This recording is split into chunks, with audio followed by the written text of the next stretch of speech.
Olá, pessoas! Tudo bem? Vamos falar da expansão territorial da América Portuguesa? Você sabe como aconteceu? Vamos lá! Tudo começa antes de Pedro Álvares Cabral. Tudo começa com o Tratado de Tordesilhas de 1494, que divide a terra do Novo Mundo entre Portugal e Espanha. Então vamos pensar, né? A partir do tratado, vou até colocar um mapinha aqui, né? Você vai ver aí como que era a América Portuguesa com o Tratado de Tordesilhas. E lembrando que o Tratado de Tordesilhas vai dividir as terras e Portugal vai organizar essas terras em capitanias hereditárias, correto? Então, o Tratado de Tordesilhas, o Brasil começa, né, é delimitado a área que é de Portugal. Lembrando que pelo tratado, as terras da América a leste do tratado era de Portugal e a oeste do tratado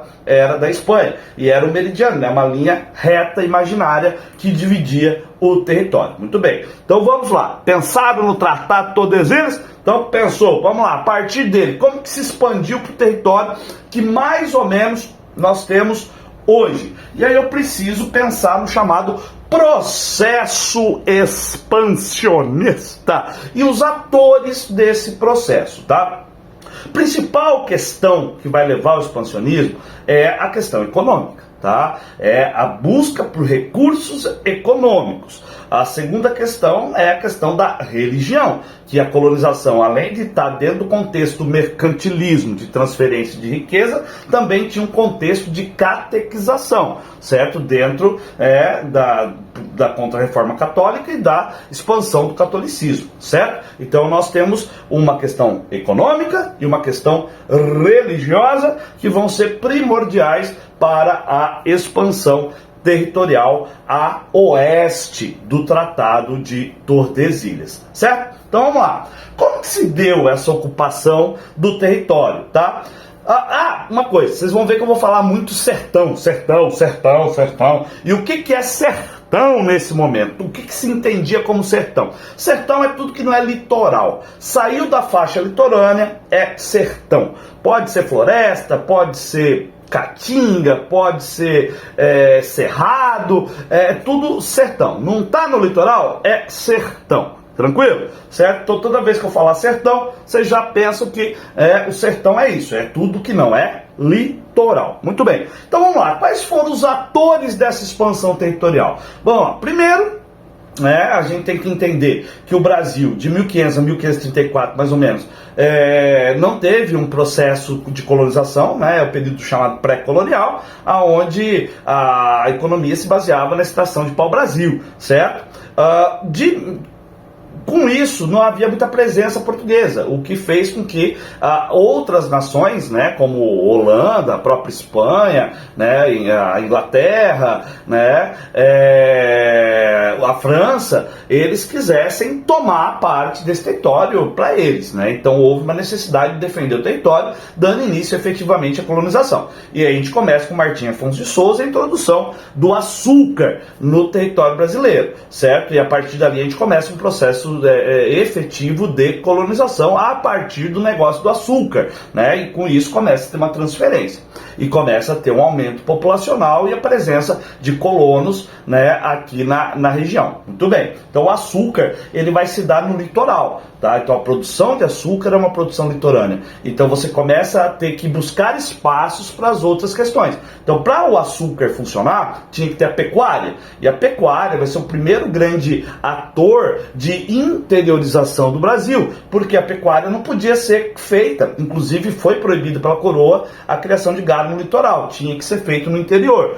o que forçou a criação de currais no interior, né, fazendo com que os colonos fossem buscando áreas propícias para a criação de gado. Inclusive, né, numa questão da história regional, o sul do Mato Grosso foi uma dessas regiões propícias. O problema é que o sul do Mato Grosso não fazia parte da América Portuguesa, fazia parte da América Espanhola. Mas a gente vai entender isso aí daqui a pouquinho. Mas que nem os campos de vacaria, né, no Mato Grosso do Sul, né, dentro da história do Mato Grosso do Sul, tem a ver com essa expansão da pecuária. O sul também, algumas regiões do Nordeste também, então o gado ele foi um grande ator para a interiorização e expansão territorial. Lembrando que a pecuária era para o mercado interno e para fazer a força motriz de produção do açúcar, né? Tanto na movimentação de engenho quanto transporte. Aí, né, era usado o gado, além de o consumo interno, né, dos colonos. Então a pecuária era voltada para o mercado interno, né, o charque,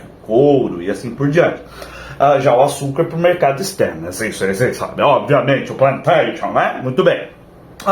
Então a pecuária é um primeiro grande ator de expansão na formação desses currais no interior. A segunda questão, principalmente no norte, é a das drogas do sertão, né? Você começa a encontrar no Brasil muitas especiarias, né, ligadas tanto a fármacos, né, com propriedades farmacológicas, quanto questões de tempero, né? Então o que são as drogas do sertão? As drogas do sertão. As drogas do sertão nada mais são do que plantinhas, plantões, raízes, né, cascas, né, que tinham alguma propriedade interessante, seja na questão de tempero, seja na questão de chá, seja na questão farmacológica. Então o norte, ele teve uma grande movimentação de pessoas que buscavam isso, e lá com muito auxílio das etnias indígenas, porque eles que sabiam né, quais eram e o que fazia cada plantinha, conhecimento nativo da flora nativa. Então foi muito importante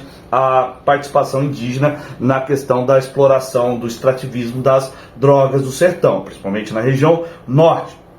As fortificações, né, a gente também vai ter uma expansão das fortificações em regiões mais longínquas daquele núcleo populacional inicial, né, para defender efetivamente o território de invasões estrangeiras. Então você vai ter uma série de fortificações que vão ser construídas e com isso toda uma infraestrutura é deslocada, o que favorece a expansão territorial. E nós vamos ter, né, a ação deles, os bandeirantes paulistas, né? Os bandeirantes. E quem eram os bandeirantes, professor? Os bandeirantes paulistas, eles eram basicamente mercenários, né?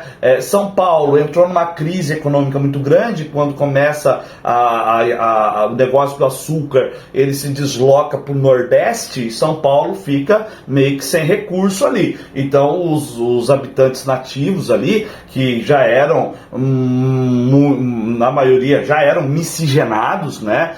Lembrando que os bandeirantes, tirando o mito do bandeirante paulista, né, como herói, português, tal, não tem nada a ver, os bandeirantes eram uma população local de São Paulo, que já era miscigenada com os grupos indígenas, com os povos indígenas locais, já tinha uma língua própria, né, viviam na pobreza ali, e o que eram pagos para fazer, eles faziam, tá? Os bandeirantes não tem nada de herói. Foram importantes na expansão territorial? Foram. Eles abriram muitas rotas, mas também, né, fizeram muitas atrocidades aí nessa questão. Então, vamos ponderar aí, nem 8 nem 80, né, vamos ponderar essa figura do bandeirante. Mas o bandeirante, ele agia principalmente com interesse no apresamento indígena, para escravizar o indígena e vendê-lo, a busca de metais preciosos e principalmente a questão da ação contra os quilombos e contra, né, quando começa a ter a escravização em larga escala, contra a resistência e as revoltas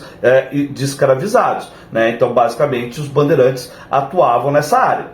E aí eles atuavam como? Pelas bandeiras, pelas entradas e pelas monções. As bandeiras eram expedições particulares que basicamente não respeitavam tratados, nem acordos, nem leis. Eles faziam o que eram pagos para fazer, seja lá o que for, né? Já as entradas, elas eram oficiais, né? Eram pagas pela coroa com o interesse da coroa. Então aí eles respeitavam de certa forma tratados, limites, as leis. Eles meio que, né, se adequavam a respeitar a imagem da coroa. E as monções? As monções, ela né, pode ser tanto bandeira quanto entrada. As monções eram as expedições que eles utilizavam os rios, né, principalmente para regiões muito longínquas, eles iam por rios, né, principalmente o rio Tietê, que dava muita abertura para os bandeirantes. Então eles usavam isso e a partir do rio Tietê eles foram se espalhando pela América Portuguesa toda, né? Daí quando encontraram ouro em Cuiabá, Goiás, em Minas, aí houve todo um fervor nesse sentido, tá? Então os bandeirantes também foram um grande ator nessa expansão territorial. Aí, o que acontece? Em 1580 acontece uma coisa interessante que vai favorecer a expansão territorial. É a chamada União Ibérica. O que é a União Ibérica, professor? A União Ibérica é quando Portugal deixa de ser soberano e é anexado à coroa espanhola. Então o rei da Espanha passa a ser o rei de Portugal também, porque Portugal deixou de ter rei. Como assim deixou de ter rei, professor? Porque tinha o último rei da dinastia de Aves, Dom Sebastião. Dom Sebastião, ele vai, né, enfiar na cabeça dele que ele tem que dar continuidade às questões das cruzadas. E ele decide montar uma tropa e ir para a Mauritânia, no norte da África, acabar com os mouros, acabar com os islâmicos. Mas ninguém nunca mais viu ele depois disso. Inclusive dando origem ao sebastianismo. Legal, sebastianismo. Querem um vídeo sobre sebastianismo? Comenta aí. Então deu início ao sebastianismo. Mas enfim, Portugal ficou sem rei. E ele não tinha filhos, não tinha herdeiros, né? Tinha um tio muito velho lá, 90 e poucos anos, gagado, não tinha como assumir a coroa. E o parente mais próximo era Dom Filipe da Espanha, que era rei da Espanha e passou a ser rei de Portugal. Com a união das coroas, o Tratado de Tordesilhas deixou de ter sentido. E com isso, né, a América não existia mais a América Portuguesa, era apenas a América Espanhola, porque as colônias portuguesas passaram para a Espanha. E com isso houve uma grande movimentação de colonos portugueses em regiões que antes eram da América Espanhola, tá? Só que o Tratado, a União Ibérica, ela termina em 1640 e tem a restauração com a dinastia Bragança, que exige de volta as possessões na América. Então se refaz o Tratado de Tordesilhas, e tudo volta como era. O problema é que já tinha gente pra caramba espalhado pela região que antes era América Espanhola. E aí eles precisam renegociar e a coisa vai até 1750 com o Tratado de Madrid. O Tratado de Madrid, então, ele vai ter como princípio o uti posseditis, ou seja, o princípio do qual quem usa possui, e ele vai levar em conta o relevo e a hidrografia. Então ele vai dar já o traçado, né, o delineado que o Brasil tem hoje.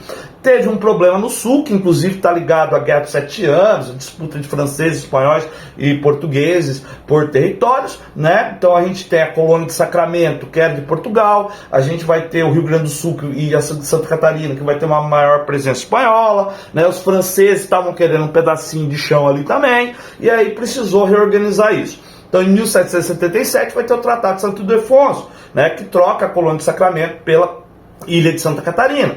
E só que aí os franceses também queriam territórios ali na região do Rio do Prata, né? E acabou que, né, deram um pedacinho lá, foi feito o Tratado de Badajoz em 1801, cederam, os espanhóis cederam o espaço para os franceses, mas os portugueses não aceitaram e tomaram ali. Então a partir de 1801 eles, né, depois da tomada ali, Portugal e Espanha se ajeitam, né? Então Portugal ele fica, né, o Rio da Prata para cima, fica para cima, né, para a esquerda, não sei, fica onde eram os 7 povos das missões, né? E Sacramento que é para baixo, não sei, eu tô olhando no mapa, gente, tô olhando no mapa, eu tenho problema de localização, né? Imagina um mapa em pé aqui, ó, para riba do Rio da Prata ficou para Portugal, para barro do Rio da Prata aí ficou para a Espanha, né? E depois vai dar um maior rolo na colônia de Sacramento, que vai virar Cisplatina, vai ter até a guerra da Cisplatina na época de Dom Pedro I no primeiro reinado, certo? Mas enfim, depois a gente fala sobre isso. E aí, com o Tratado de Badajoz, né, você tem a configuração mais ou menos atual do Brasil como ele é. A gente vai ter outros tratados que envolvem, mas que também são muito pequenos. O que a gente tem que entender nesse processo de expansão é o Tratado de Tordesilhas, Tratado de Madrid, Santo Ildefonso e Badajoz, que vai dar essa configuração no Brasil atual, né? Lembrando, só para lembrar, tem o Tratado de Petrópolis, que é o último tratado, que é quando o Brasil, em 1903, né, na presidência de Rodrigues Alves, a gente compra o Acre por causa da questão dos seringais, a questão do ciclo da borracha, né, da economia da borracha. E aí o Brasil, então, ele fica com a conformação mais ou menos como ele tem hoje com o Tratado de Badajoz de 1801. E aí, gostou? Curte, comenta, compartilha. Valeu, pessoas. Até mais.